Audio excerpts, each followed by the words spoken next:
தேவனுடைய பரிசுத்த நாமத்திற்கு சகல கனமும் மகிமையும் துதியும் சோத்திர புகழும் உண்டாவதாக. இன்று தேவனுடைய வார்த்தையினுடைய தலைப்பு என்னவென்றால், இயேசு தம்முடைய ஜனங்களை பரலோகத்திலே எப்படி நடத்துவார் என்ற கேள்விக்கு விடைகள். கடந்த நாட்களிலே சிலுவையில் பேசின இயேசு கிறிஸ்து பேசின 8 வார்த்தைகளை பற்றியும், இந்த பூமியில இயேசு உயிர்த்து வந்த பிறகு 40 நாள் அளவு இந்த பூமியிலே அவர் தரிசனமாகி அவர் பேசின வார்த்தைகளையும், அவர் பரலோகத்துக்கு போன பின்பு இந்த பூலோக மக்களோடு இடைப்பட்டு அவர் பேசின விதத்தையும் கடந்த நாட்களிலே ஒவ்வொரு வாரமும் படிச்சுக்கிட்டே வர்றோம். இன்று தேவனுடைய வார்த்தையினுடைய அந்த தலைப்பு என்னவென்றால், நாம் எல்லாரும் பரலோகத்துக்கு போன பின்பு அந்த பரலோகத்திலே நாம் எப்படி இருப்போம், இங்கே நடக்கிற தேவன் அங்கே நம்மளை எப்படி நடத்த போறார், என்னென்ன செய்ய போறார், என்னென்ன கொடுக்க போறார் என்ற பல கேள்விகளுக்கு விளக்கமாக விடையாக ஒரு 10 காரியங்களை வேகமாக இந்த சமயத்துக்குள்ளே நான் முடிக்க போறேன். தேவ பிள்ளைகள், ஆராதனை டைம் மிக முக்கியம். ஆகவே நேரங்களையும் காலங்களையும் நம்ம சரியா பயன்படுத்திக் கொள்ள வேண்டும். கொஞ்சம் லேட்டா வந்தவங்களை, நேர சரியா பயன்படுத்தாதவங்களை புத்தி இல்லாத கன்னிகள் என்று சொன்னதை நமக்கெல்லாம் தெரியும். அதனால நேரங்களையும் காலங்களையும் கர்த்தருக்காக நல்லா பயன்படுத்திக் கொள்ள வேண்டும். அந்த அடிப்படையில் இன்றைக்கு தேவனுடைய வார்த்தையினுடைய தலைப்பு, இயேசு தம்முடைய ஜனங்களை பரலோகத்திலே எப்படி நடத்துவார் என்ற அந்த கேள்விக்கு ஒரு 10 விளக்கம் சீக்கிரமா சொல்ல போறேன். முதலாவதாக, ஜீவ விருட்சத்தின் கனியை கொடுப்பேன் என்று அவர் சொல்லுகிறார். வெளிப்படுத்தின விசேஷம் 2 அதிகாரம் 7ஆம் வசனத்திலே, ஜெயம் கொள்ளுகிறவன் எவனோ அவன் தேவனுடைய பரதீசின் மத்தியில் இருக்கிற ஜீவவிருட்சத்தின் கனியை கொடுப்பேன் என்று அங்கே வாக்கு பண்ணுகிறார். ஆகவே புசிப்பும் குடிப்பும் இல்லை என்று சொல்றாங்க சிலரு. ரோமர் 14ஆம் அதிகாரத்திலே 17, 20 ஆகிய வசனங்களிலே, தேவனுடைய ராஜ்யம் புசிப்பும் குடிப்பும் அல்ல, அந்நீதியும் நேர்மையும் பரிசுத்தாவினால் உண்டான சமாதானம் என்று பவுலப்போஸ்தலன் எழுதியிருக்கான். ஆனா இங்க ஜீவவிருட்சத்தின் கனியை புசிக்க கொடுப்பேன்னு சொல்றாரு. அது எப்படி புசிப்பும் குடிப்பும் இல்லைன்னு இவன் சொல்றானே, அங்கே இருக்குன்றிருக்கே, அது என்ன அர்த்தம் என்று பல கேள்விகளுக்கு சரீர பிரகாரமான புசிப்பு குடிப்பு அங்கே இல்லை. அந்த அர்த்தத்துக்கு தான் பவுல் சொன்னான். புசிப்பும் குடிப்பும் தேவனுடைய ராஜ்யம் அல்லன்னு சொல்றது, இந்த புசிப்பு இந்த குடிப்பு. மனுஷன் 2 விதமா இருக்கான். உள்ளான மனுஷன் வேற, சரீர மனுஷன் வேற. சரீரத்திலே மர்வமாகி இருக்கிற மனுஷன் வேற, சரீரத்திலே மாம்சத்தோடு இரத்தத்தோடு இந்த பூமியில நடமாடுகிற மனிதன் வேற. இந்த மனிதனுக்கு மரணம் உண்டு, வியாதி உண்டு, நோய் உண்டு, கஷ்டம் உண்டு, கண்ணீர் உண்டு, கவலை உண்டு, துன்பம் உண்டு. இங்க அந்த மனுஷனுக்கு, மர்மமாக்கப்பட்ட மனுஷனுக்கு, தேவனோடு இருக்கிற மனுஷனுக்கு கண்ணீர் இல்லை, கவலை இல்லை, துன்பம் இல்லை, துக்கம் இல்லை, மரணமும் இல்லை. ஆனால் ஆவிக்குரிய புசிப்பு, ஆவிக்குரிய குடிப்பு அங்கே இருக்கிறது. அதை புரிஞ்சுக்கீங்க. ஆகவே தேவனுடைய பிள்ளைகளே, இயேசு மத்தேயு 26ஆம் அதிகாரத்திலே ஒரு வசனம் சொன்னார். அதை நீங்க படிக்கிறீங்களா? 26, 29 வாசிக்கிறவங்க கொஞ்சம் சத்தம் விட்டு வாசிச்சா நல்லா இருக்கும்.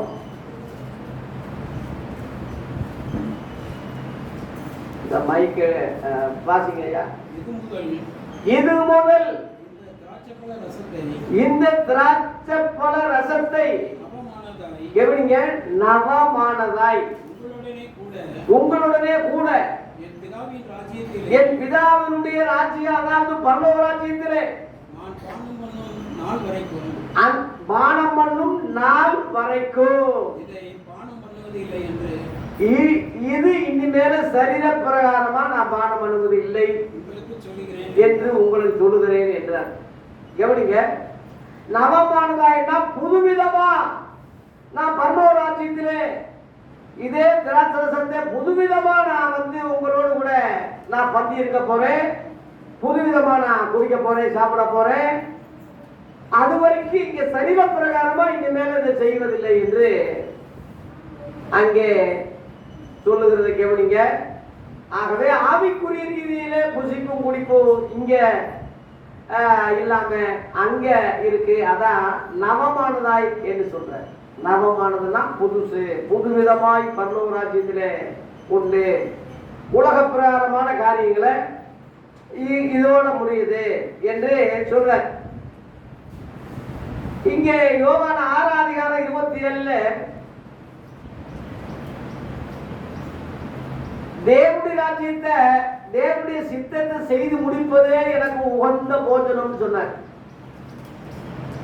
இந்த பூலோகத்திலே உள்ள போஜனம் வேற, அங்க உள்ள போஜனம் வேற. இந்த போஜனம் அழிந்துரும். அது ஆவிக்குரிய போஜனம், பலமான ஆகாரம், ஆவிக்குரிய உடை, ஆவிக்குரிய ஜீவியம், வாழ்க்கை கம்ப்ளீட்டா தலையெல்லாம் மாற்றப்படுது. நீங்க அதை முதல் புரிஞ்சுக்கீங்க.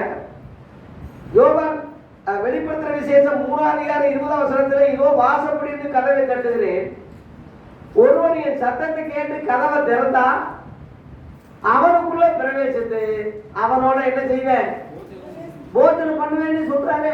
அவனும் என்னோட கூட போஜனம் பண்ணுவான்னு சொல்றாரு. அதான் ஆவிக்குரிய போஜனம், வறுமைக்குரிய ஆகாரம், வறுமைக்குரிய அந்த புசிப்பு குடிப்பு, அந்த அர்த்தம். ஆகவே ஜீவவருஷத்தின் கனியை இந்த பூமியிலே சாப்பிடாதபடி வேதி அடைத்து தடைப்பட்டது போல, ஆதாம் ஏவாளை தோற்றத்தை விட்டு துரத்துவது போல, அங்கே இரண்டாம் மாதமாகி இயேசு கிறிஸ்து அந்த ஜீவவருஷத்தின் கனியை நமக்கு இலவசமாய் தர்றார். ஜெயம் கொடுக்கிறவனுக்கு. ஆகவே இயேசு தம்முடைய ஜனங்களை பரலோகத்தில் எப்படி நடத்துகிறார் என்ற அந்த கேள்விக்கு முதலாவது ஜீவ வருஷத்தின் கனியை அங்கே நமக்கு தருகிறார். ஒன்று. இரண்டாவதாக ஜீவ கிரீடத்தை தருகிறார் என்று இரண்டாவது பாயிண்ட். வெளிப்படுத்துற விசேஷம் 2:10 10 நாள் உபத்திரப்படுவீங்க. நீ படப்போகிற பாடுகளை குறித்து எந்த வகையில பயப்படாதே. இதோ நீங்கள் சோதிக்கும்படியாக பிசாசானவன் உங்களில் சிலரை காவலில் போடுவான். 10 நாள் உபத்திரப்படுவீர்கள். ஆகிலும் நீ மரண பரியந்தம் உண்மையாயிரு, கடைசி வரைக்கும் சாக வரைக்கும் உண்மையாயிரு. அப்பொழுது என்ன செய்வேன், ஜீவ கிரீடத்தை தருவேன். அது பரலோகத்தில் உள்ள காரியம் தான்.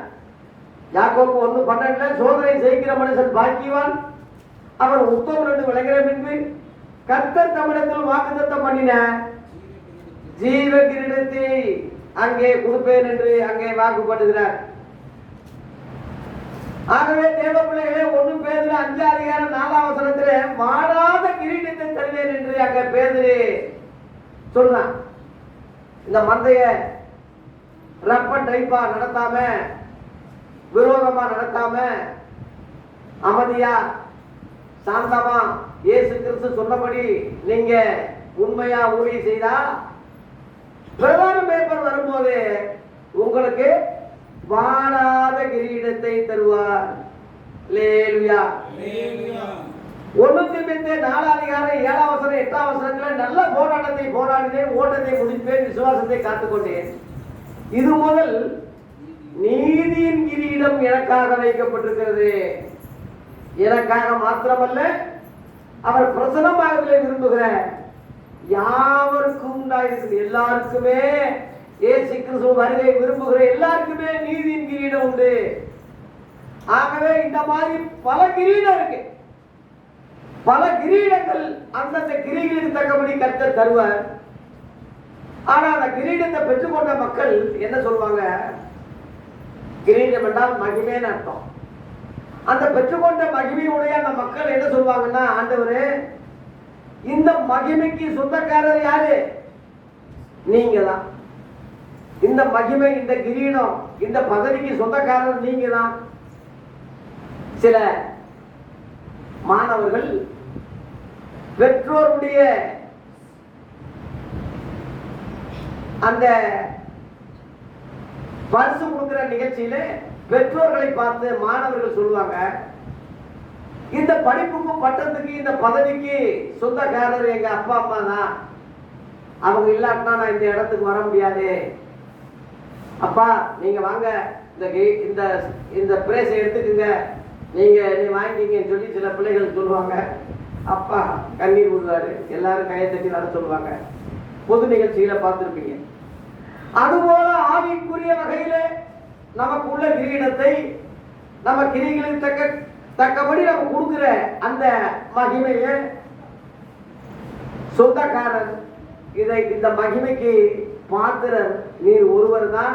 என்னால இல்ல, உங்க உதவி இல்லாட்டா நான் இந்த கிரீடத்தை பெற்றிருக்க முடியாது.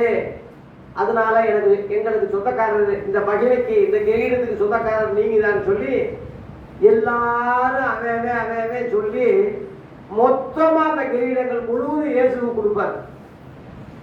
அதனாலதான் இயேசு கிறிஸ்துடைய 2ஆம் வருகையில வெளிப்படுத்துற விசேஷத்துல 19ஆம் அதிகாரத்துல 11 இருந்து நீங்க பாத்தீங்கன்னா, அவர் சிரசின் மேல் அநேக கிரீடங்கள் இருந்தன.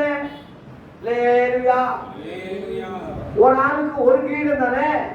அநேக கிரீடங்கள் இயேசுக்கு இருந்ததுக்கு காரணம் 2ஆம் வருகையிலே காரணம் என்னன்னா, அவே முடிஞ்ச அளவுல அவன் கிரீடங்களுக்கு தக்கபடி வாங்கின அந்த கிரீடங்கள் முழுவதும் இயேசுக்கு கொடுத்ததுனால அந்த இயேசு எல்லா கிரீடங்களையும் ஏற்றுக்கொண்டு எல்லா மகிமையும் ஏற்றுக்கொண்டு மகிமை பொருந்தினவராய் 2ஆம் வருகையிலே வருகிறார். முதல் வருகையிலே மகிமை இழந்தவராய் மனுஷ சாயல்ல, பாவ மனுஷ சாயல்ல வந்தாரு. 2ஆம் வருகையிலே 1000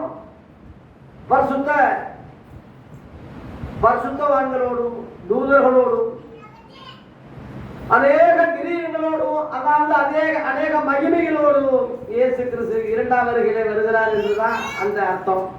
ஆகவே பரலோகத்திலே இயேசு நமக்கு எப்படி நடத்துவார் என்ற கேள்விக்கு ஜீவ கிரீடத்தை, அதாவது மகிமையை நமக்கு தருகிறார். 2வது பாயிண்ட். 3வதாக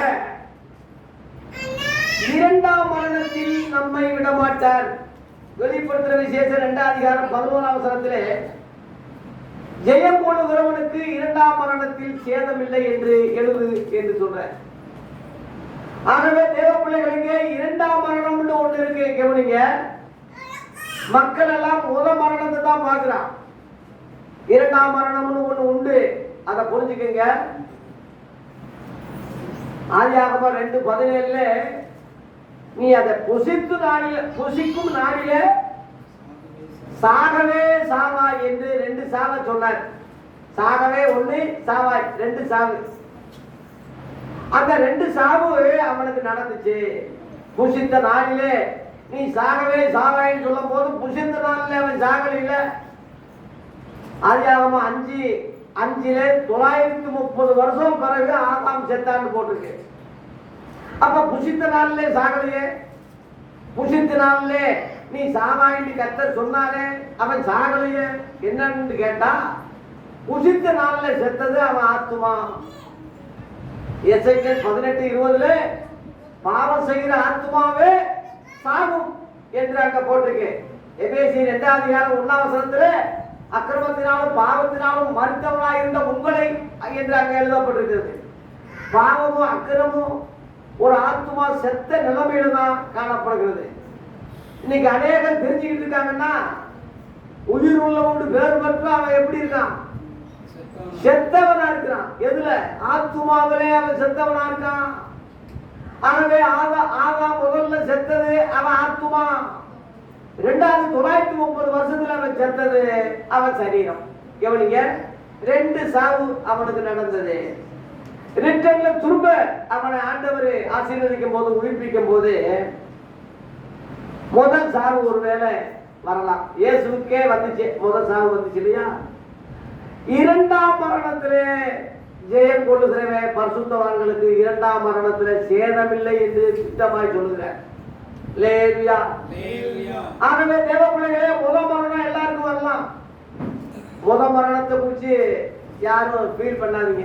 ஐயோ செத்துட்டானே, நல்ல ஊழியக்காரர் போயிட்டாரு, ஐயோ என் நண்பர் போயிட்டானே, ஐயோ என் அம்மா போயிட்டாங்க, அப்பா போயிட்டாங்கன்னு சொல்லி முதல் மரணத்தை குறிச்சு கவலைப்படாதீங்க. அந்த முதல் மரணம் அவன் கர்த்தருடைய பிள்ளையா இருந்தா வேதம் சொல்லுகிறது, கர்த்தருக்குள் மரிக்கிறவர்கள் பாக்கியவான். அவன் பாக்கியவாடியா இருக்கான். கர்த்தருக்குள்ள மரிச்சிட்டான், பாக்கியம். கர்த்தருக்கு வெளியே மரிச்சிட்டா பாக்கியம் இல்ல, உள்ள மரிச்சா அவன் பாக்கியம் போட்டிருக்கு. ஆகவே அவன் ஆத்மா ஜட்ஜ்மெண்ட்ல 2ஆம் மரணத்துல விட மாட்டாங்க, காப்பாற்றுவான். சேதம் ஆகாது, அவன் என்றென்றும் பழைப்பான். அந்த அர்த்தம் தான். நானே உயிர் தொழும் ஜீவனமா இருக்கிறேன், என்னை விசுவாசிக்கிறவன் மரித்தாலும் பிழைப்பான், உயிரோடு இருந்து விசுவாசிக்கிறவன் என்னைக்கு சாக மாட்டானே சொல்ற. என்னை புசித்தவன் என்னாலே பிழைப்பான் என்று சொன்னது அந்த அர்த்தம் தான். இப்ப 2ஆம் மரணத்துக்கு யார் போவாங்க என்ற கேள்விக்கு வெளிப்படுத்தல் விசேஷம் 21:8 போட்டிருக்கு. 8ல 8 விதமான கோஷ்டி, 8 விதமான மக்கள் தொகை, 8 விதமான மக்கள் குழு 2ஆம் மரணத்துக்கு போவாங்கன்னு போட்டுருக்கு. அவங்க யாராரு லிஸ்ட் அங்க படிங்க. பயப்படுகிறவர்கள், அவிசுவாசிகளும், நம்பாதவங்க, அவிசுவாசிக, ரொம்ப கேவலமான, அருவருப்பான, மோசமான ஆளுக, கொலைபாதகர், கொலை செய்யக்கூடியவர்கள், விபச்சாரக்காரர்கள், சூனியக்கார, மந்திரவாதி, விக்கிர ஆராதனை, சிலை வழிபாட்டுக்காரர்கள், பொய்யர், பாய திறந்தா புறாடி பொய் தான். 2ஆம் மரணமாகிய அக்கினி கந்தகா எரிகிற கடல்ல உலகம் முழுவதும் இருந்தாயா இருக்கான்.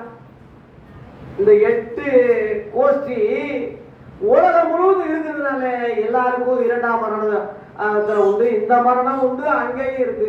பாவம் ரொம்ப வேதனையா 2 வகையில மரணம் அடைகிறான். எப்படி ஆதாமுக்கு அப்படித்தானே வந்துச்சு, சாப்பிட்ட உடனே புசித்த நாளிலே ஆத்மா செத்துச்சு, அப்ப சரீர தாழ்வு ஏற்பட்டுச்சுல, 2 மரணம். அதே மாதிரி இந்த உலக மக்களுக்கு 2 மரணம் நடக்கும்.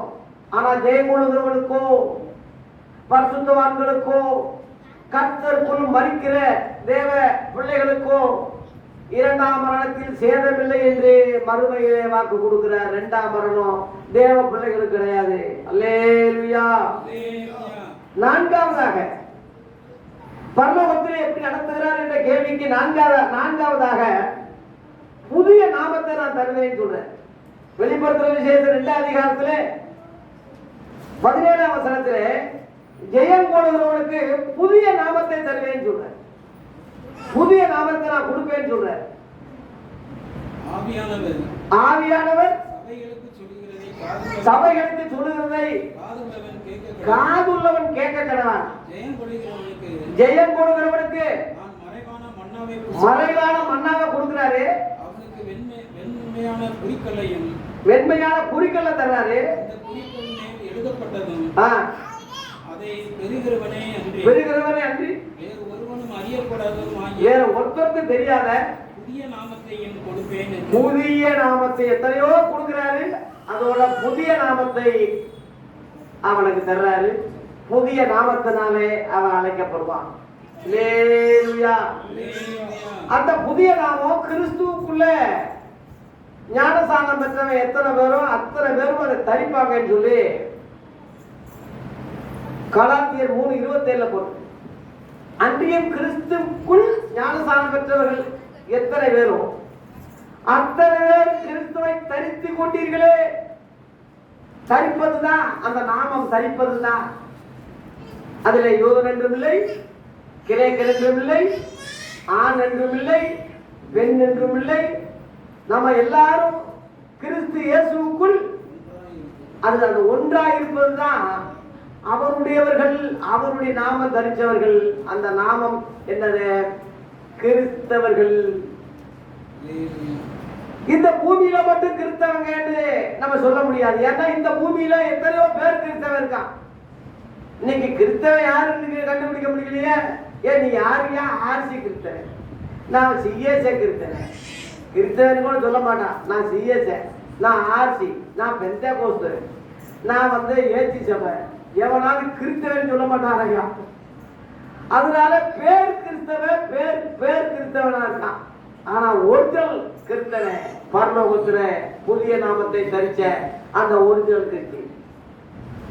அந்த ஒரிஜினல் கிறிஸ்டின் அந்த நாமம் எப்படி வந்துச்சுன்னா, அப்போஸ்தலர் 11:26 முத இயேசுவின் சீசர்களுக்கு கிறிஸ்தவர்கள் என்று பெயர் உண்டாயிற்று. அல்லேலூயா. முத அப்படின்னு போட்டு. ஆகவே எழுத்தின்படி உண்டான அந்த வார்த்தை பரலோகத்திலே ஆவிக்குரியபடி புதிய நாமத்தை நான் தர்றேன் கிறிஸ்தவர்கள் என்று சொல்றேன். அது என்ன? இயேசுவினுடையவர்கள் இல்லாம கிறிஸ்துவுடையவர்கள் ஏன் சொல்றாங்க அப்படின்னு கேட்டா, கிறிஸ்து என்றால் அபிஷேகம் பண்ணப்பட்டவர் அர்த்தம். அபிஷேகம் என்று அர்த்தம். கிறிஸ்தவர்கள் சொல்லும் போது அவங்க அபிஷேகத்துக்குரியவர்கள், அபிஷேகம் பெற்றவர்கள் அக்னிகளுக்கு போக மாட்டாங்க. அபிஷேகம் பெற்றவர்கள் பிசாசி அவனை ஒன்றும் செய்ய முடியாது. அபிஷேகம் பெற்றவன் என்னைக்கு உயிரோடு இருப்பான், தலைப்பான். அந்த வகையிலே அந்த அபிஷேகம் பெற்றதுனாலே அவன் கிறிஸ்தவன் என்று அழைக்கப்பட்டதுனாலே புதிய நாமத்தாலே அவன் அழைக்கப்படுகிறான். அதுதான் கிறிஸ்தவர்கள், கிறிஸ்தவன், கிறிஸ்தவர்கள். அந்த புதிய நாமம் பரலோகத்துக்கு தான் அது அமலாகும். பழைய ஏற்பாட்டு உள்ளவங்க மோசே சீசர்கள் சொன்னதுனால பழைய ஏற்பாட்டுக்காரங்க கிறிஸ்தவங்க என்னன்னு சொல்ல முடியாது. யோவான் 9:28 நாங்கெல்லாம் மோசேயின் சீசர்கள் சொல்லி சொன்னாங்க யூதர்கள். மோசேயின் சீசர்களுக்கு அந்த கிறிஸ்தவர்கள் பேர் வரல. இயேசுவை விசுவாசிக்கிற அந்த சீசர்களுக்கு தான் கிறிஸ்தவங்க பேர் வந்தது. அதனாலதான் சர்வ சிருஷ்டிக்கு போய் சுவிசேஷம் சொல்லிட்டு சகல ஜாதிகளின் சீசராக்குங்கன்னு சொன்னார். அந்த சகல ஜாதிகள் சீசராகும் போது அவங்க புதிய நாமத்தால அழைக்கப்படும் போது அவங்க கிறிஸ்தவர்கள் என்று அழைக்கப்படுவதனாலே புதிய நாமத்தாலே புதிய பேராலே அவன் அழைக்கப்படுகிறான்.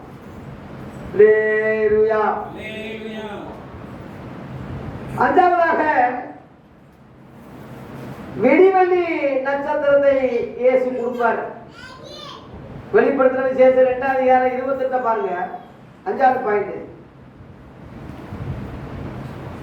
பரலோகத்திலே இயேசு என்ன தருவார், தம்முடைய ஜனங்களுக்கு எப்படி நடத்துவார் என்ற கேள்விக்கு 5வது பாயிண்ட். விடிவெள்ளி நட்சத்திரத்தையும் அவனுக்கு கொடுப்பேன். அல்லேலூயா. இந்த விடிவெள்ளி நட்சத்திரம் சரியா சொல்ல போனா இயேசுவை தான் குறிக்கும். இயேசுதான் விடிவெள்ளி நட்சத்திரமா இருக்கிறார். கடைசியில நீங்க வெளிப்படுத்துற விசேஷம் 22:16 பாத்தீங்கன்னா, நான் தாவீதின் வேரும் விடிவெள்ளி நட்சத்திரமா இருக்கிறேன் சொன்னார். அவர் தன்னைத்தானே சொல்ல போது நான் விடிவெள்ளி நட்சத்திரம் தன்னை சொல்லிக் கொண்டார். அந்த விடிவெள்ளி நட்சத்திரத்தை ஆதியிலே கேருபுக்கு கொடுத்திருந்தார். ஏசாயா 14:12 உன்னைய அதிகாலையில் மகனாகி விடிவெள்ளி என்று அவனை பெயர் சொல்லி அவனை விடிவெள்ளி நட்சத்திரமாக அந்த கேருபை வச்சிருந்தார். அவன் தேவகுமாரனுடைய நாமத்தையே கொடுத்துட்டாரே, அந்த பேரே கொடுத்துட்டாரே. கொடுத்துட்டாரு, விடிவெள்ளியே கொடுத்துட்டாரு. விடிவெள்ளினா எத்தனையோ நட்சத்திரங்கள்ல அந்த விடிவெள்ளி சிறப்பா இருக்கும், பெருசா இருக்கும், மகிமையா இருக்கும், ரொம்ப பேர்வழியா இருக்கும். அதுதான் விடிவெள்ளி. எத்தனையோ தூதர்கள்ல தலைவனாக அந்த கேருப்பை வச்சாரு, மகிமையா வச்சாரு, மாஸ்டரா வச்சாரு, அவனை தலைவரா வச்சாரு.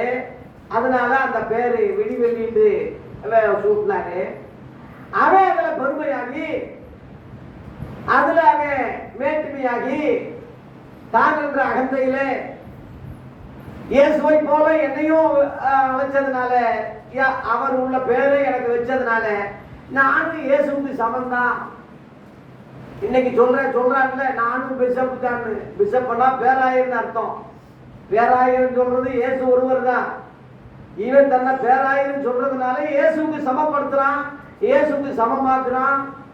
அதனால அந்தி கிறிஸ்துனுடைய ஆவி அதுதான், பிசாசின் ஆவி அதுதான். அன்னைக்கு அந்த பிசாசி ஆரம்பத்துல அந்த தான் என்ற அகந்தியில மேட்டுமையில அவன் சபிக்கப்பட்டு விழுந்தது அந்த அர்த்தத்துக்கு தான். அதனாலதான் தேவன் பெருமை உள்ளவனுக்கு எதிர்த்து நிற்கிறார் இருக்கு. பாவிகளுக்கு, அயோக்கியர்களுக்கு, விபச்சாரக்காரனுக்கெல்லாம் எதிர்த்து நிற்கிறேன்னு சொல்லல. பெருமை உள்ளவனுக்கு தேவன் எதிர்த்து நிற்கிறார். அந்த பெருமை பிசாசிக்கிட்ட இருந்து வந்ததுனால சாத்தான் அந்த பெருமை உள்ளவனா இருந்தான் என்ற அகந்தியில தேவனுக்கு சமமா நான் வந்துட்டேன் அப்படின்னு சொன்னதுனால அவனுக்கு சபிச்சு அவனும் அவனோட சேர்ந்தவங்களையும் பூமியில தள்ளிட்ட. அவனுக்கு பேரு சாத்தான், தள்ளப்பட்டவங்க பேரு பிசாசிகள், அசுத்தாவிகள் என்று அழைக்கப்பட்டது. அது வரலாறு உங்களுக்கு தெரியும். ஆகவே அப்பேற்பட்ட அவனுக்கு கொடுக்கப்பட்ட அந்த விடிவெளி நட்சத்திரத்தை ஏன் பிள்ளைகளாகிய ஏன் கிறிஸ்தவர்களுக்கு, ஜெயம் கொண்ட பரிசுத்தவான்களுக்கு அதை நான் தர்றேன்னு சொல்றேன். அஞ்சாவதாக, ஆறாவதாக வேகமா சொல்லி முடிக்க போறேன். ஆறாவதாக வெண்வஸ்திரத்தை தரித்து அவருக்கு நான் சாட்சி கொடுப்பேன் அப்படின்னு சொல்ற. வெளிப்படுத்துற விசேஷம் 3ஆம் அதிகாரத்துல, வெளிப்படுத்துற விசேஷம் 3ஆம் அதிகாரத்துல 4ஆம் வசனம் 5ஆம் வசனம் பாருங்க. படிங்க.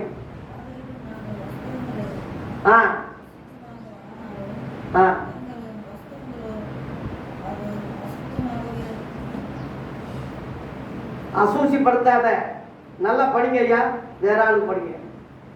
ஆனாலும் தங்கள் வஸ்திரங்களை அசூசியனா தீட்டுப்படுத்தாத, வஸ்திரத்தை தீட்டுப்படுத்தாத சிலரு சர்வ சபையில, அதாவது சபையில சில ஆளுங்க தீட்டுப்படுத்தாதபடி வஸ்திரத்தை கரெக்டா இருக்காங்க. அவர்கள் பரிசுத்தவான்களாக இருக்கிறதுனால அந்த மாதிரி இருக்காங்க. அவர்களுக்கு வெண்வஸ்திரம் தரித்து என்னோடு கூட நடப்பார்கள். வெண்வஸ்திரம் தரிப்பிக்கப்பட்டு என்னோடு கூட நடப்பார்கள். ஜெயம் கொள்ளுகிறவன் எவனோ அவனுக்கு வெண்வஸ்திரம் தரிப்பிக்கப்படும். ஜீவ புஸ்தகத்திலிருந்து கிறுக்கி போடாமல் என் பிதா முன்பாகவும் அவர் தூதர் முன்பாகவும் அவன் நாமத்தை, அவன் பேரை நான் அறிக்கையிடுவேன். அவன் என்னுடையவன் தான், என் கிறிஸ்தவன் தான், கிறிஸ்தவ தரிச்சவன் தான், என் பிள்ளைதான் அப்படின்னு சாட்சி கொடுப்பேன்னு சொல்றேன். மத்தேயு 10ஆம் அதிகாரத்துல 32, 33ல என்னை குறித்து, என் வார்த்தையை குறித்து எவன் வெட்கப்படுறானோ அவனையே நான் இந்த தேவ சமூகத்துல நான் வரும்போது வெட்கப்படுத்துவேன். இந்த விபச்சார சந்ததியில, இந்த மோசமான சபிக்கப்பட்ட உலகத்துல என்னை பற்றி வெட்கப்படாம ஒருத்தன் சாட்சி சொன்னான்னா அவனை பிதா ராஜ்யத்துல வரும்போது அவனை நான் அறிக்கையிடுவேன், சாட்சி சொல்லுவேன். நான் வெட்கப்படாம அவனை நான் அறிக்கையிடுவேன்னு சொல்லி இந்த பூமியில சீசர்களுக்கு சொன்னாரு. அதுதான் இந்த நிகழ்வு, அதுதான் இந்த நிகழ்வு. தேவ பிள்ளைகளே, மோசமான உலகத்திலே இயேசுவை பற்றி சொல்ல அச்சப்படாதீங்க, வெட்கப்படாதீங்க. சில ஆளுங்க பாட்டு பாடுங்க, வெக்கமா இருக்கு. வசனம் சொல்றேன், வெக்கமா இருக்கு. தயவு செய்து இயேசுவின் பாடலை பாட, வசனம் சொல்ல, பிரசங்கம் பண்ண வெட்கப்படாதீங்க. இயேசுவை பற்றி தெருவில் நின்று பேசுறதுக்கே வெட்கப்படுறான். நம்ம சபாநாயகர் ஐயா, இன்றைய புது சபாநாயகர் ஐயா சட்டசபையில சொல்றாரு, இந்த பதவிக்கு நான் வந்ததுக்கு காரணம் ஆண்டவராகி இயேசு கிறிஸ்து தான். நான் ரயில்ல வெட்கப்படாம ஊழியம் செய்வேன், பைபிள் கொடுப்பேன். பஸ்ல போனா வெட்கப்படாம பைபிள் கொடுப்பேன், ஊழியம் செய்வேன். எத்தனையோ ஸ்கூல்ல கொடுத்துருக்கேன், எத்தனையோ பேர் பைபிள் இல்லாதவங்களுக்கு எல்லாம் பைபிள் கொடுத்துருக்கேன். ஏறக்குறைய ஒரு 5000 பைபிள்ல தொடங்குறது இப்ப 50,000 பைபிள் வரைக்கும் கொடுத்துருக்கேன்னு சாட்சி சொல்றாருயா. நான் வெட்கப்பட மாட்டேன். கிறிஸ்தவ இது என்ன சட்டசபையா இல்ல தேவ சபையான்னு ஒரு அம்மா கேள்வி பண்ணுது. என்னையா எல்லாம் கிறிஸ்தவங்களா இருந்துகிட்டு கிறிஸ்துவ வசனமே சொல்லிக்கிட்டு இருக்கீங்கன்னு. அந்த அளவுல இங்கதான். அப்படின்னா கேரளாவில் உள்ள முதல்வர் நாளைக்கு பதவி ஏற்ற போறாரு, அவர் எல்லாம் கிறிஸ்துவ வசனமாவே சொல்றாருயா. 121ஆம் சங்கீதத்தை மனப்பாடமா சொல்லி எனக்கு ஒத்தாச ஒரு பருவமாகி இயேசுவை நான் நோக்கி பார்ப்பேன்னு மலையாள பாஷையில சொல்றாரு விஜய். புதிய முதல்வர் ஜோசப் விஜய் நாளைக்கு அந்த பதவி இதுல கலந்துக்கிற போறாரு. ராகுல் காந்தி அங்க கலந்துக்க போறாரு. அந்த ராகுல் காந்தி அவங்க அம்மா சோனியா காந்தி கிறிஸ்தவ அந்த அம்மா ரகசிய வகையில அவனை உருவாக்கி, பிரியங்கா காந்தியும் சரி ராகுல் காந்தியும் சரி ஒரு ரகசிய ஆவிக்குரிய கிறிஸ்தவங்க அவங்க. இது இந்தியாவே இன்னைக்கு மதவாதிகள் வெட்கப்படுற அளவுல, மத வெறியர்கள் கலங்கி போகிற அளவுல இந்த பூமியிலையும் ஒரு கிறிஸ்தவ அலை வீசுதுன்னா ரொம்ப ரொம்ப ஆச்சரியம். இன்னும் தொடர்ந்து இந்த ஆட்சி தொடர தெரிங்க. பிரதமரா கூட வரலாம்னு ஜோசப் விஜய சொல்றாங்க. அப்படி வந்துட்டா இந்தியா முழுவதும் கிறிஸ்தவத்தை பரப்பக்கூடிய அளவில் ஆயிரும். 1000 ஆண்டு அரசாட்சிக்கு முன்பாக, இயேசு கிறிஸ்துவின் 2ஆம் வருகைக்கு முன்பாக இதே பூமியில ஒரு கிறிஸ்துவ அலை, ஒரு கிறிஸ்துவ அசைவு, ஒரு எழுப்புதல் நம்ம இந்தியாவில் நடக்கும். அதுக்கு அடையாளமா தமிழ்நாட்டில் போய் ஏற்பட்டிருக்கு. லேலுயா. வசனம் ஒருபோதும் பொய் சொல்லாதே. அவருக்கு முன்பாக வெட்கப்படாம நீ சாட்சி சொன்னான். பவுல் சொல்றான், கிறிஸ்துவின் சுவிசேஷத்தை குறித்து நான் வெட்கப்படேன். அது என் மேல் உள்ள கடமையா இருக்கிறது. சுவிசேஷத்தை சொல்லாது இருந்தால் எனக்கு ஐயோ, எனக்கு கேடுன்னு சொல்றான். தேவ பிள்ளையே, சுவிசேஷம் சொல்ல, பிரசங்கம் பண்ண, பாட்டு பாட, சாட்சி சொல்ல வெட்கப்படாதீங்க. இந்த பூமியில இயேசுவை பற்றி வெட்கப்படாதீங்க. அங்கே ஆண்டவர் உங்களுக்கு வெட்கப்படாம உங்களை பிடிச்சி சாட்சி கொடுப்பார். இன்னும் சொல்ல போனா வெண்வஸ்திரம் தரிப்பார். வெண்வஸ்திரம்னா அர்த்தம் என்ன? இந்த மாதிரி வெள்ளை எல்லாம் வெள்ளை சொல்லமா தான் வர்றோம். சிபிஎம்ல பார்த்தா அடியங்கப்பா தேவதூத மாதிரி இருப்பாங்க. அப்ப அப்படி போட்டா சரியா போடுமான்னு கேட்டா அது அர்த்தம் என்ன? ஆவிக்குரிய அர்த்தம் என்ன தெரியுமா? வெளிப்படுத்தின விசேஷம் 19ஆம் அதிகாரம் 8ஆம் வசனம் படிங்க. அந்த வெண்வஸ்திரம், அந்த உடைகள் எதை குறிக்கிறது, எதுக்கு அடையாளமா இருக்கு படிங்க. பிரகாசம், சுத்தமுமான பிரகாசமான மெல்லிய வஸ்திரம் தரித்து கொள்ளும்படி அந்த மணவாட்டி சபைக்கு அளிக்கப்பட்டது. அந்த மெல்லிய வஸ்திரம் என்னன்னா பரிசுத்தவான்களுடைய நீதிகளே. லேலுயா. இந்த மெல்லிய வஸ்திரம் அர்த்தம் என்னன்னா, ஜோப்புக்குள்ள அவன் தலைவர் பணம் வச்சா வெளியே தெரியும். இந்த அரசியல்வாதிகள்லாம் ஜெயலலிதா படத்தை வச்சுக்கிருப்பாங்க, எம்ஜிஆர் படத்தை வச்சுக்கிருப்பாங்க. ஆனா வெளியே தெரியும். சட்ட பைக்குள்ள தான் வச்சிருப்பான், ஆனா வெளியே தெரியும். அது மெல்லிய வஸ்திரம். அது அதனுடைய அர்த்தம் என்னன்னா, உள்ளத்தின் நிறைவு வாய் பேசுவான். பானையில உள்ளதுதான் அகப்புல, எண்ணம் போல மாண்பு. அவன் இருதயத்துல இயேசுவானால் அவன் முகத்துல அந்த இயேசுவை அவன் வாழ்க்கையில பிரதிபலிப்பான். ஆகவே அந்த வெண்வஸ்திரம், அந்த கலகம் இல்லாத அந்த ரட்சிப்பின் வஸ்திரம், துதியின் உடை என்பது நீதியினுடைய வெளிச்சம் தான். திறந்த நிறுவமா இருப்பாயா. அன்ற கவுன்ல எதையும் செய்ய மாட்டான். பப்ளிக்ல ஏதோ ஒண்ணு பேசிடுவான் வஞ்சகம் இல்லாம, பப்ளிக்ல ஏதோ ஒண்ணு கொட்டிடுவான் வாயை திறந்து. அதுக்கு பேரு தான் திறந்த நிருபம் சொல்றது. ஓட்டவாயன் கிழிச்சவாயன் அந்த மனுஷன் உள்ளதெல்லாம் சொல்லுவான்னு சிலர் கேள்வி பண்ணலாம், வையலாம். அது ஒன்றும் தப்பு இல்லை. ஓப்பனா இருங்க, திறந்த நிருபமா இருங்க, உங்களுக்கு ஒரு குறையும் வராது. திறந்த புத்தகமா இருங்க, ஒரு குறையும் வராது. அன்றைக்கு உள்ள அப்படியே ஊமப்படாது மாதிரி பேசாம இருந்தாலும் அவங்க ஞானி எனப்படுவான்னு சொல்லி அப்படியே பேசாம ஊமையாவே நம்ம தெரியக்கூடாது. ஆகவே கர்த்தருடைய வசனத்தை குறித்து வெக்கப்படக்கூடாது, பாட்டு பாட வெக்கப்படக்கூடாது, வசனங்கள் சொல்ல வெக்கப்படக்கூடாது. எங்க அருமையான உறவினர் மாமா ஐயா தாமசு பாண்டி இங்க வந்திருக்காரு. முத இப்பதான் ஆராதனைக்கு வந்திருக்காரு. கிருஷ்ணகிரியில் இருக்காரு.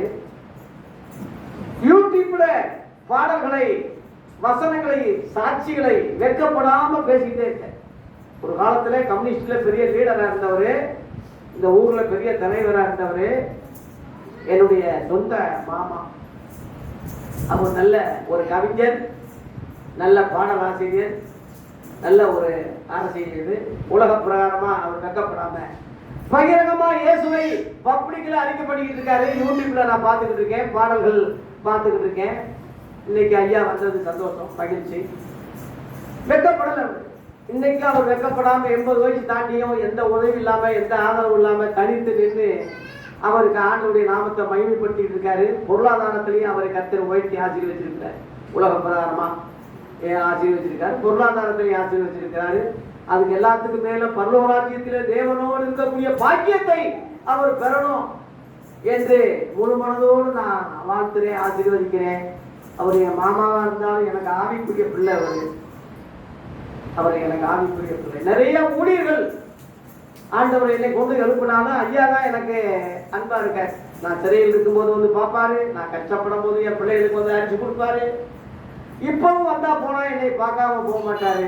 எப்ப வந்தாலும் என் பிள்ளைக்கு 100-200 கொடுத்து ஆசீர்வதிப்பாரு. நன்றி மறந்த அநேக ஊழியர்கள் மத்தியிலே நன்றி உள்ள ஒரு ஊழியக்காரராக வெக்கப்படாம அவர் தேவ ஊழியத்தை செய்யறதுனால அந்த எண்ணம் அவருக்கு கர்த்தர் கொடுத்திருக்கிறார். ஒரு சாட்சி சொல்றேன் ஐயா. தேவ பிள்ளைகளே, இந்த பூமியில இயேசுவை குறித்து வெக்கப்படாதீங்க, பாட்டு பாட வெக்கப்படாதீங்க. சாரா பாப்பா இந்த பாட்டு பாடணும், அப்பா பாடலாம் பாடணும், வெக்கப்படக்கூடாது. வெக்கம் போதும் பிசாசு நமக்கு பேய் வெக்கம்தான். வெக்கப்பட்டு பயந்து ஒழிஞ்சுக்கிட்டே சொல்றதே ஆதான். பாவம் பிசாசு வந்ததே அதானே. கெட்டதுக்கு வெக்கப்படணும். பாட்டுல சாராய பாட்டுல தூக்கிட்டு பகிரங்கமா போறான், கஞ்சாவா அடிச்சுட்டு போறான், அதுக்கெல்லாம் வெக்கம் இல்ல. பகிரங்கமா கெட்ட வார்த்தை வைறான் ஆத்தா அம்மான்னு, அதுக்கு வெக்கப்படல. சாக்கடையில பொருள்றான் ஒருத்தன், அதுக்கு வெக்கப்படல. ஜீவன் உள்ள தேவனுடைய வார்த்தைகளை சொல்றதுக்கு ஏயா வெக்கப்படணும்? லேலுயா. ஆகவே வெக்கப்படாதீங்க. வெண்வஸ்திரம் தரிப்பிக்கப்பட்டு இயேசு உங்களுக்கு பரலோகத்திலே சாட்சி கொடுக்கணும்னா இங்க வெக்கப்படாம ஊழியத்தை செய்யுங்க. லேலுயா. ஏழாவதாக பரலோகத்தின் ஆலயத்திலே தூணாக்குவேன் சொல்ற வெளிப்படுத்துற விசேஷம் 3ஆம் அதிகாரம் 12ஆம் வசனத்திலே, வெளிப்படுத்துற விசேஷம் 3ஆம் அதிகாரம் 12ஆம் வசனத்திலே பரலோகத்திலே இயேசு நம்மை எப்படி நடத்துவார் என்ற கேள்விக்கு ஜெயம் கொள்ளுகிறவன் எவனோ அவனை என் தேவனுடைய ஆலயத்தில் என்ன ஆக்குவேன்? தூணாக்குவேன் சொல்றாரு. அது என்னைக்குமே அதை போகாது. அது என்னைக்கும் அது ஒரு காலம் நீங்க இங்க உள்ள தூணெல்லாம் போகுது. இங்க பெரிய பெரிய தூணெல்லாம் போடுறாங்க. ஒரு குண்டு போட்டாங்கன்னா அந்த தூணு 10 மாடி தூணு அப்படியே கரையுது. 10 மாடி கட்டடம் கீழே விழுது. இங்க உள்ள தூண்கள் பரலோகத்தில் உள்ள இயேசு நமக்கு தூணாக்கும் போது, நம்மை தூணாக்கும் போது அது ஒரு காலம் அசையாது. அது இருக்க தேவ ஆலயத்தில் தூணாக்குவேன் சொல்றாரு. லேலுயா. அது அர்த்தம் என்ன? இந்த தூண் என்றாங்க அர்த்தம் என்ன? 1 தீமோத்தேயு 3:15 படிங்க. 1 தீமோத்தேயு 3:15 வசனத்திலே அந்த தூணுக்கு விளக்கம் அங்க போட்டுருக்கு படிங்க.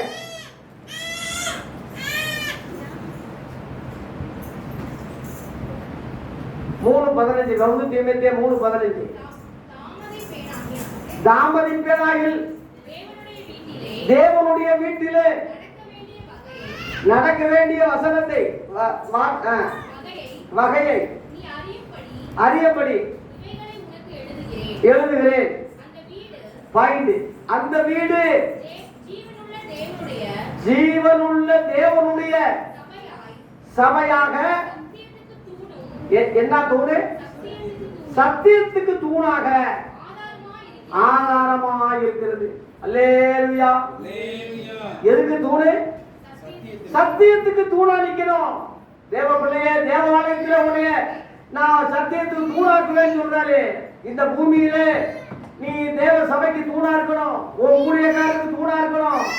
உன் சபைக்கு நீ தூணா இருக்கணும். இங்க உள்ள ஆலயத்துக்கு நீ தூணா இருக்கணும். அப்படி இருந்தா அங்க பரலோக ராஜ்யத்திலே உன்னைய தூணாக்குவார். என்ன தூணு? சத்தியத்துக்கு தூணாக்குவேன். இப்படித்தான் நம்மை நடத்த போறாரு. அல்லேலூயா. சத்தியம் என்றால் உண்மைன்னு அர்த்தம். நேர்மை, உண்மை.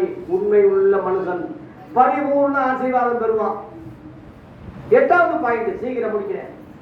8வது பாயிண்ட், பரலோகத்திலே இயேசு நம்மை எப்படி நடத்துவார் என்ற கேள்விக்கு 8வது பாயிண்ட், வெளிப்படுத்துற விசேஷம் 3ஆம் அதிகாரம் 21ஆம் வசனத்திலே இயேசுவுடன் சமமாக உட்காரக்கூடிய அளவுல அருள் செய்வார். போட்டு படிங்க.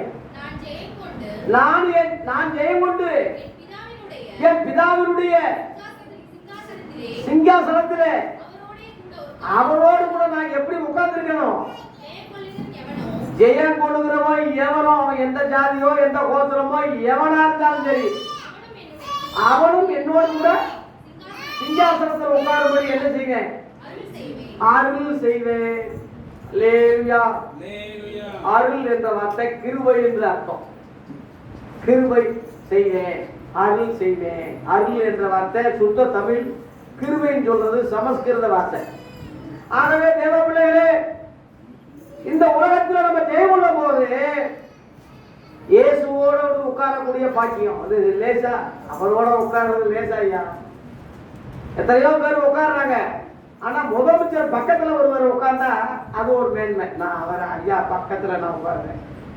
பிரதமர் பக்கத்துல உட்கார்ந்தா பிரதமர் பக்கத்துல நான் உட்கார்றேன். அது ஒரு மேன்மை இல்லையா? அதுபோல இயேசுவோடையே பக்கத்திலேயே உட்காரக்கூடிய அருள் கிருபை அங்க பரலோகத்திலே நமக்கு செய்ய போற. அல்லேலூயா. 9வது பாயிண்ட் என்ன? வெளிப்படுத்துற விசேஷம் 7ஆம் அதிகாரம் 17ஆம் வசனத்திலே இயேசுவே தம்முடையவர்களை மேய்ப்பார். அதற்கு நான் ஆண்டவரே அது உமக்கே தெரியும்னு என்னை கேட்கிறீங்களே, அது உமக்கு தான் தெரியும்னு நீங்களே சொல்லுங்கன்னு சொல்றான். இந்த பூமியிலிருந்து பரலோகத்துக்கு போகக்கூடியவர்கள் மிகுந்த உபத்திரவத்திலிருந்து வர்றாங்க. இவர்கள் தன்னுடைய வஸ்திரங்களை ஆட்டுக்குட்டியாகிய இயேசு கிறிஸ்துவுடைய இரத்தத்திலே இரத்த சாட்சியாய் மரித்த பட்டியலில் உள்ள மக்கள் அதுல வெளுத்தவங்க ஆனபடியால் தேவனுடைய சிங்காசனத்துக்கு முன்னாடி நிற்பாங்க. இரவும் பகலும் அவருடைய ஆலயத்தில் அவரை இரவும் பகலும் சேவிக்கக்கூடிய பாக்கியத்தை பெறாங்க. சிங்காசனத்தின் மேல் வீற்றிருக்கிற பரலோகத்தின் தேவன் இவர்களுக்குள்ளே வாசமாயிருப்பார். இவங்க யாரும் இனி மேல பசி அடைவது இல்லை. இந்த உலகத்தாக இல்லை. வெயில் உஷ்ணம் இப்ப பாருங்க, உஷ்ணம் அடிச்சிருச்சு. உஷ்ணம் இவங்க மேல படுறதில்லை. இதான் பாயிண்ட். சிங்காசனத்தில் மக்களுக்கு ஆட்டுக்குட்டியானவரே பாயிண்ட். இவர்களை ஆட்டுக்குட்டியாகி பிரதான மேப்பராகி இயேசுவே இவர்களை மேய்த்து ஜீவ தண்ணீர் அண்டையிலே நடத்துவார். தேவன் தாமே இவங்க கண்ணீர் யாவையும் துடைப்பார். எவ்வளவு பெரிய பாக்கியம். இங்க வந்து மேப்பர்கள், இப்ப நாங்கெல்லாம் மேப்பர். உங்களை நடத்திக்கிட்டு இருக்கோம். எத்தனையோ மேம்பர்கள் அங்கங்கே சபையில் நடத்திக்கிட்டு இருக்காங்க. ஆனா பரலோகத்துல இயேசுவே உங்களை மேய்ப்பாரு. அதான் அதுக்கு பேர் தான் பிரதான மேய்ப்பர்னு சொல்றோம். அந்த இடத்துல ஒரு மனுஷன் இங்க பூமியில நானும் பிரதான பெரிய மேய்ப்பர்னு அர்த்தம். பெரிய மேய்ப்பர்னா பேராயர் அப்படின்னு அர்த்தம். அதுதான் பிஷப்னு சொல்றான். நீங்க கண்டன முழுவதும் பிஷப் பிஷப் நான் பிஷப்னு சொல்ல ஆரம்பிச்சிட்டாயா, அவரெல்லாம் தண்டனை பெறுவாங்க, அவரெல்லாம் அடிபடுவாங்க, அவரெல்லாம் வெக்கப்படுவாங்க, அவரெல்லாம் தண்டப்படுவாங்க. நிச்சயமா சொல்றேன். அதனால இந்த பூமியில இயேசு கிறிஸ்து தான் நல்ல மேய்ப்பரே தவிர அந்த இடத்துக்கு ஒருத்தன் சமமா வர்றது நினைக்க கூடாது. அப்படி நினைக்கிறவன் பிசாசு ஒருத்தன் தான். அவன் தள்ளப்பட்டாலும் சபிக்கப்பட்டாலும் இன்னும் அந்த புத்தியில தான் இருக்கான், அவன் மாறல. அதனாலதான் அந்த ஆவி இன்னைக்கு போறதுக்குள்ள நுழைஞ்சு நான் பிஷப், நான் ரெவரண்ட், நான் பிஷப், நான் டாக்டர், நான் அவன் இவன் சொல்லி இயேசுக்கு சமப்படுத்தி நான் இயேசெல்லாம் தலைவர் இல்லை, நான் தான் கிறிஸ்தவ தலைவர், நான் தான் பெரிய ஆளு, நான் தான் எல்லாத்துக்கும் பிஷப், நான் தான் பெரிய போதகர்னு பிசாசின் ஆவியில அந்திகிறிஸ்துவின் ஆவியில அவன் நுழைஞ்சி சொல்லிக்கிட்டு இருக்காங்க. தவிர இன்னைக்குள்ள கிறிஸ்தவர்கள் அவனை கனம் பண்ணாதீங்க, கூடாதீங்க. அவன் மோதிரத்தை மூத்த பண்றதோ போப்புன்னா எல்லாருக்கும் தகப்பேன்னு அர்த்தம். இந்த மாதிரி ஆளுகள்லாம் புறக்கணிங்க. இயேசுவே நல்ல மேய்ப்பர், அவரே பிரதான மேய்ப்பர், அவரே நம்மை பரலோகத்திலே நடத்தக்கூடியவர்.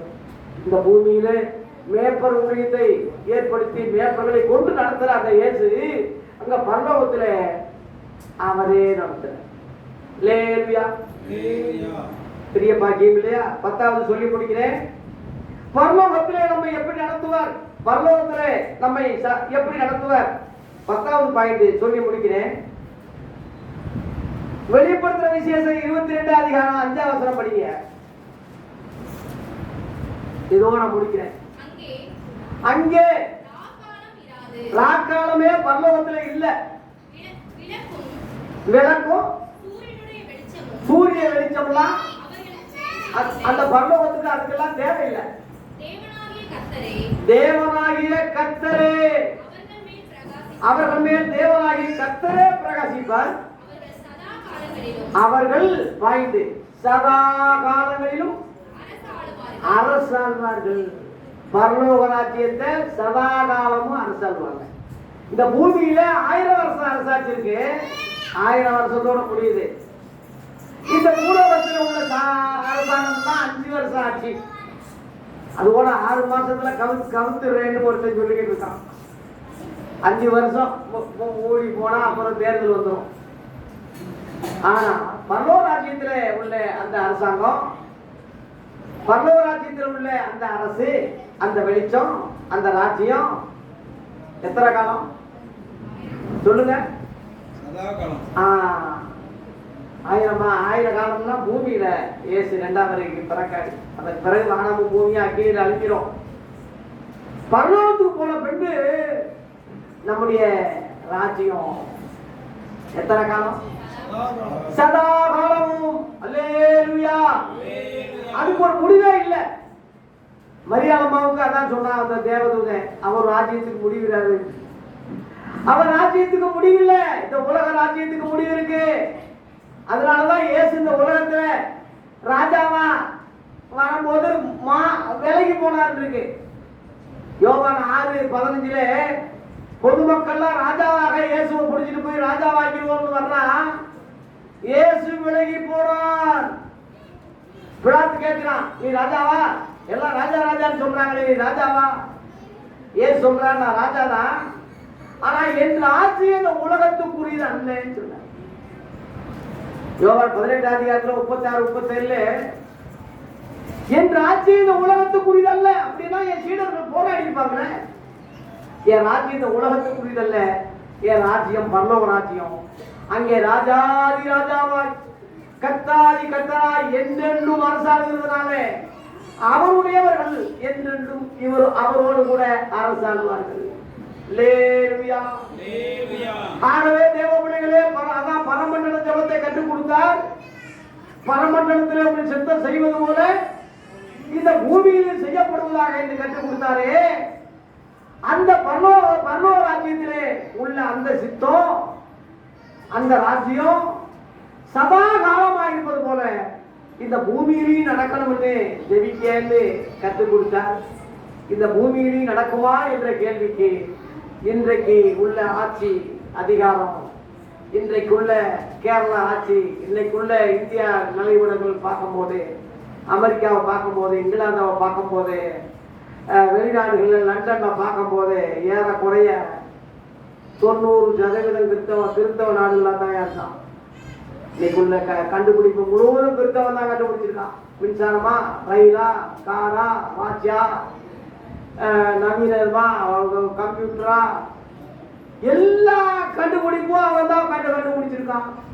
அவன் பேர் என்னன்னா கிறிஸ்தவன் சொல்றான். கிறிஸ்தவ பேர் வருது. ஐயா இங்க இங்க நம்ம இந்தியாக்காரங்க என்னையா கண்டுபிடிச்சிருக்காங்கன்னு கேட்டா என்ன கண்டுபிடிச்சிருக்காங்க? புளியோதரை, லட்டு, அப்புறம் என்னது மாட்டு மூத்திரத்தை தீர்த்தம்னு குடிக்கிறது, சகதியில விழுந்து போடுறது, அளவு குத்துறேன்னு சொல்லி பறவை காவடி மாதிரி தொங்குறது. இந்த உலகத்திலே உள்ள கண்டுபிடிப்பு முழுவதும் மோசமா இருக்கு ஐயா. சாமி பேர்ல, கடவுள் பேரால அநேகர் இன்னைக்கு அறியாமையில் இருக்காங்க. இந்த அறியாமையில காரியங்கள் நீங்க மெய்யான ஒளியாகி இயேசு கிறிஸ்து இவர்கள் மத்தியிலே ஜீவிக்கிறார், ஒளி வீசுகிறார். யோவான் 8:12 நான் உலகத்துக்கு ஒளியாகிறேன், என்னை பின்பற்றுகிறவன் இருளில் அடையாமல் ஜீவ ஒளியை அடைந்திருப்பான். உலகத்தில் வந்து எந்த மனுஷனையும் பிரகாசிப்பிக்கிற ஒளியே அந்த மெய்யான ஒளி. ரட்சிக்கப்பட்டவங்க அந்த வெளிச்சத்திலே பரலோகத்திலே நடக்கிறாங்க. இயேசு கிறிஸ்துவின் முகத்தின் ஒளி, முகத்தின் வெளிச்சத்திலே நடக்கிறாங்க. அந்த வெளிச்சம் இருப்பதனாலதான் சூரியன் சந்திரன் அங்கே தேவையில்லை, அங்கே விளக்கு தேவையில்லை, ஒளி தேவையில்லை, இருட்டே கிடையாது.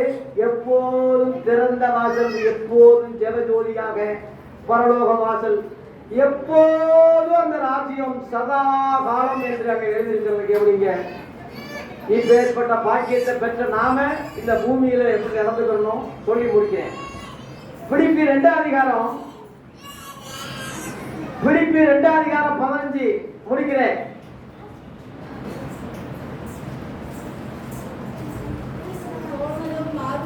கோணலும் மாறுபாடுமான இந்த உலகத்துல கோணலும் மாறுபாடு, அதான் சொன்னேன். கோணலும் மாறுபாடு உள்ள இந்த சந்ததியிலே குற்றமற்றவர்களும் கபடில்லாத மக்களாக தேவனுடைய மாசற்ற பிள்ளைகளுமாய் இருப்பதற்கு எல்லாவற்றையும் முறுமுறுப்பில்லாமல், எல்லா வாக்குவாதம், தரிப்பு, முறுமுறுப்பு, சண்டை இல்லாம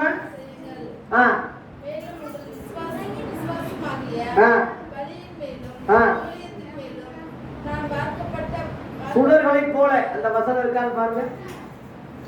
நான் வீணாக ஓடினதும் வீணாக பிரயாசப்பட்டதும் இல்லை என்கிற மகிழ்ச்சி கிறிஸ்துவின் நாளில் எனக்கு உண்டாயிருப்பதற்கு